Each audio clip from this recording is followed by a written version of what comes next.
তাদের নাম তালিকা থেকে কাটতে বলছেন। এমন দুজন তার নেতার কথা বলবো আপনাদের। আনিসুদ্দিন রয়েছেন ডায়মন্ড হারবার থেকে আমার সঙ্গে সরাসরি। আনিসুদ্দিনের সঙ্গে কথা বলবো, তবে সেই দুই নেতার বক্তব্য আগে আপনাদের শোনাই।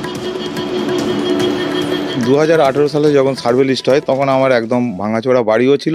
যখন মনসাট পঞ্চায়েত থেকে আমাদের এই বর্তমান সার্ভে লিস্টের নামের লিস্ট দেয় তখন আমি দেখি অবাক হয়ে যাই যে আমার নাম এখনো পর্যন্ত সার্ভে লিস্টে থেকে গেছে।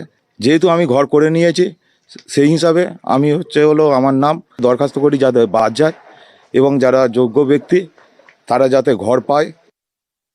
যেহেতু আমি এখন পাকা বাড়ি করেছি আর আমার থেকে অনেক গরিব মানুষ আরও তো গ্রামে আছে, আমি চাই তাদের হোক। আমি পাকা বাড়ি করেছি, আমি আর আমার বিবেকে বাঁচছে, আমি নেব না। যাদের নেই তাদের হোক, গরিব মানুষ তো অনেকই আছে গ্রামে, তাদেরই হোক। ডায়মন্ড হারবার 1 নম্বর ব্লকের দুই তৃণমূল নেতা 2018 সমীক্ষায় পাকা বাড়ি না থাকায় তালিকায় নাম ছিল, কিন্তু এখন যেহেতু নিজেদের বাড়ি রয়েছে তাই তারা চাইছেন এবার তালিকা থেকে নাম তুলে নিতে।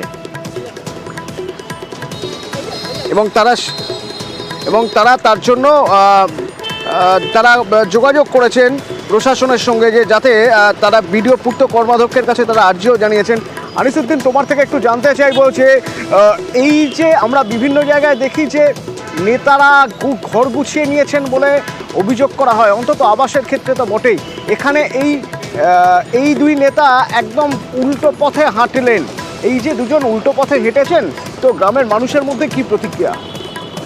দেখো, তোমাকে জানিয়ে রাখবো, সম্প্রতি ডায়মন্ড হারবারের এক যুবক তার পাকা বাড়ি থাকায় কিন্তু তিনি বাড়ি বাতিলের আবেদন করে সাংসদ অভিষেক বন্দ্যোপাধ্যায়ের থেকে শুভেচ্ছা পেয়েছেন। এবং ডায়মন্ড হারবার লোকসভা একটি মডেল লোকসভা, এবং সেক্ষেত্রে ডায়মন্ড হারবার লোকসভা কেন্দ্রের জন্য কড়া নির্দেশ অভিষেক বন্দ্যোপাধ্যায় যে যোগ্য প্রাপকরা বাড়ি পাক, সে মতোই কিন্তু একেবারেই যে দুজন পঞ্চায়েত সদস্য একেবারে ডায়মন্ড হারবার 1 নম্বর ব্লকের বাসুরডাঙ্গা গ্রাম পঞ্চায়েতের সদস্য এনায়েত হোসেন মোল্লা এবং বসার গ্রাম পঞ্চায়েতের সদস্য রাজু সরকার, তারা 2018 সালে যখন সমীক্ষা হয় তখন তাদের কাঁচা বাড়ি ছিল এবং রাজু সরকার তখন ভাড়া বাড়িতে থাকতেন।